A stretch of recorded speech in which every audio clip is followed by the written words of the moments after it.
Welcome to Storybook Expressions. My name is Alexander Roseborough, and I am delighted to read Bippity Barbershop by Natasha Anastasia Tarpley, illustrated by E.B. Lewis. Early Saturday morning, Daddy comes to wake me with our secret knock. Bippity beep bop bop. Bippity beep bop bop. You up, little man? Daddy pokes his head into my room. I'm up, I say excitedly, and jump out of bed. I can hardly wait. I'm going to get my first haircut at the barbershop today. Mama and my sister Kiana are still asleep. Daddy and I have the house all to ourselves.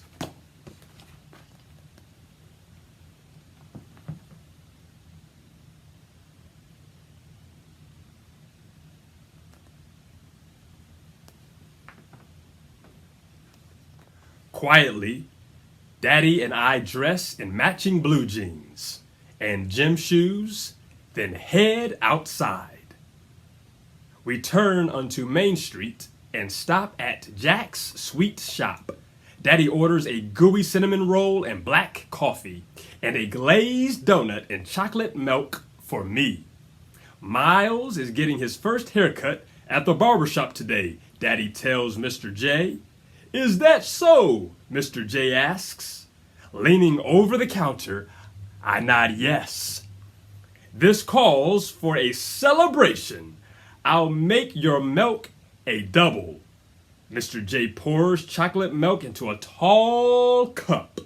Be brave, little man, he says as he hands it to me.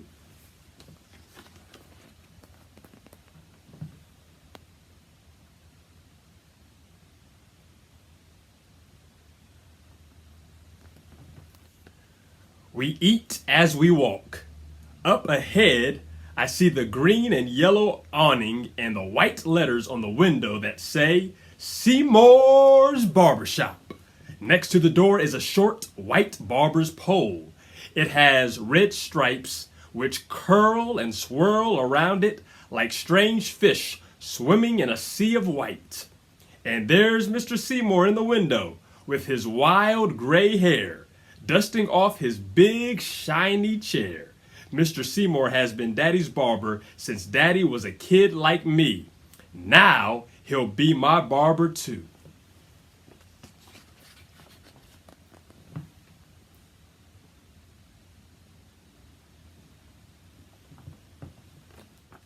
Inside, the shop is crowded. Daddy stops to whisper something to Mr. Seymour, and then we walk to the back of the shop to find a seat. Hey there, Charles. Hey there, little man. What's going on? People call out as we pass. First haircut? One of the men asks me. I nod yes. Nothing to it, he says. Just gotta be brave. All these people are telling me to be brave, but I don't know exactly what they mean. What does brave mean, Daddy? I ask. It just means that you're not afraid, Daddy says. When we sit down, I practice being brave.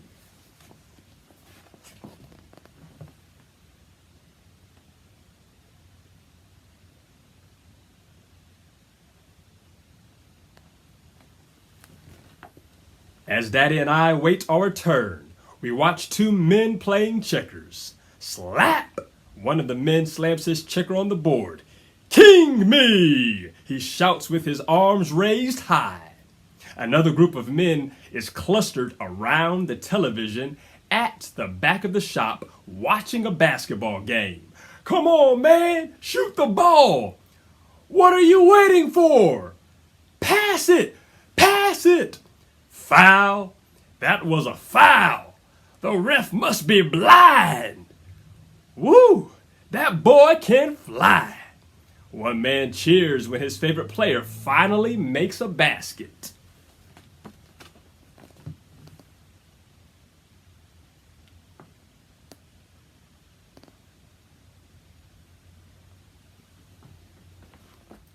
Jazz music, loud voices, and laughter blend with the buzz of clippers and the soft swish, swish whisper of scissors skimming loose hairs from a freshly cut head.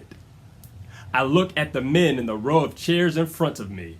I can see their faces in the long mirror that runs along an entire wall of the shop.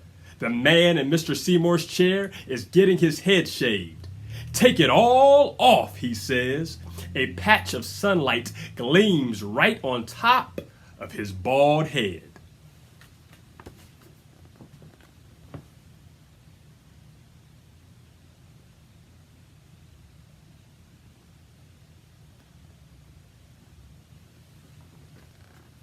Another man has long, thick dreadlocks. He's getting a shave with a straight razor.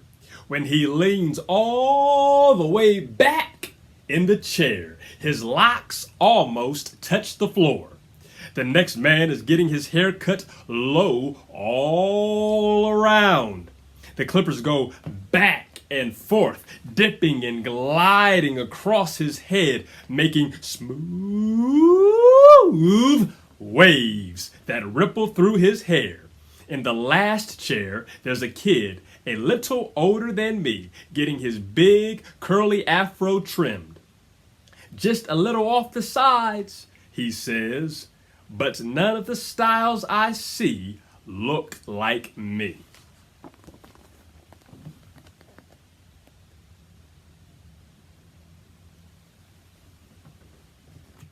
After a while, Mr. Seymour points toward Daddy and me and calls my name. "Me?" I look at Daddy and then at Mr. Seymour and then at Daddy again. "You go first, Miles," he says and pats me on the shoulder. "Be brave, little man." I can hear my heartbeat in my ears and my knees feel wobbly. But I can stand up and walk over to the chair. Mr. Seymour helps me up. The chair is so high. Then he drapes a big, wide cape over me to catch the loose hairs.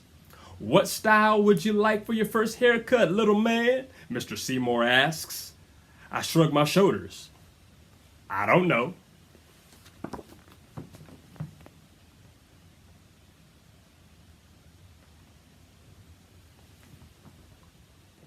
Mr. Seymour shows me a poster hanging on the wall with pictures of all kinds of different styles, but I still don't see any that look like me.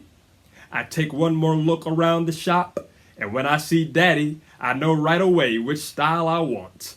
Cut low on top and shaved clean all around, just like his.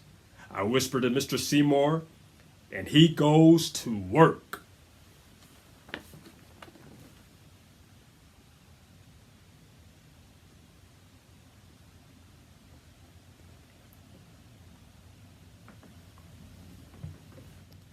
Mr. Seymour takes out his pick. He picks my hair until it is fluffy and stands up high. Then, with his scissors, he begins to cut my hair just like Mama used to do at home. But when he finishes with the pick and scissors, I hear him turn the clippers on. My heart starts beating fast again. Will the clippers hurt? What if Mr. Seymour accidentally cuts off my ear?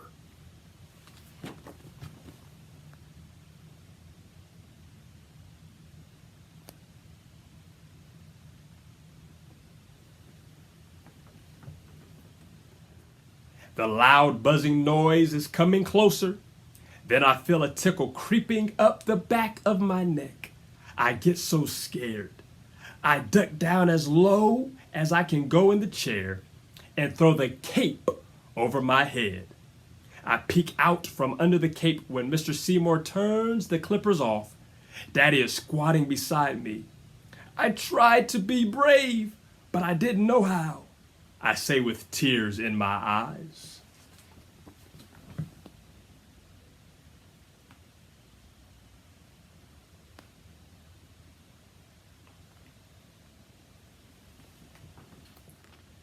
"You know, I was scared when I got my first haircut," Daddy says and wipes my tears away. "You were?" I say with my eyes open wide. Daddy nods. But I'll tell you a trick. Pretend that you're a giant, so tall your head touches the sky, and the buzzing of the clippers is just the sound of airplanes zooming by. Or maybe you're a superhero saving the earth from a swarm of killer bees. Try it. I promise you won't be frightened anymore. So I close my eyes and think about giants and my favorite superheroes. But I can't picture any of them getting a haircut.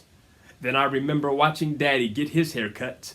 The way he sits up tall and closes his eyes halfway, like he doesn't have a care in the world. I think about how brave Daddy is.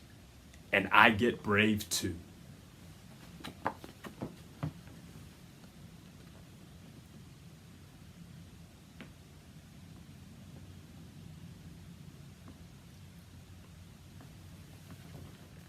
When Mr. Seymour turns the clippers back on, I imagine that I have Daddy's long legs and wide shoulders. I sit up straight like Daddy, though I still squeeze the arms of the chair tightly. And when Mr. Seymour is through, there is a brand new me staring back from the mirror. Mr. Seymour rubs a dab of a sweet-smelling blue aftershave on my face and the back of my neck. It feels like a cool breeze. Then he dips a brush in powder and gently sweeps it over my head and neck. Daddy takes his seat in Mr. Seymour's chair. And when Mr. Seymour asks him how he wants his hair, Daddy says that he wants a haircut just like mine. Daddy wants to look like me. When Mr. Seymour is finished, Daddy and I smile at each other in the mirror. You sure we're not twins? Daddy asks, raising one eyebrow.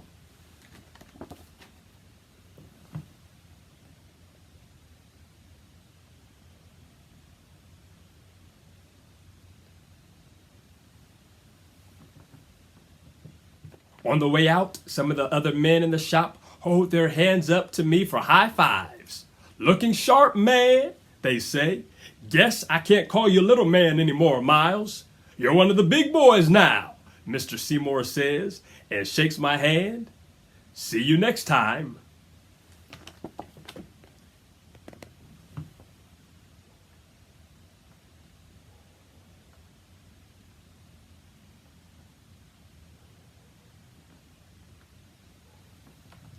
I hum a happy, proud song as we leave Mr. Seymour's shop. Bippity bop! Bippity beep bop bop! Daddy picks up the tune. We walk to the rhythm of our music. Two cool cats, side by side. Thank you for tuning in to Storybook Expressions. My name is Alexander Roseborough. Please be sure to hit the like button, to share the video, and to subscribe to this channel.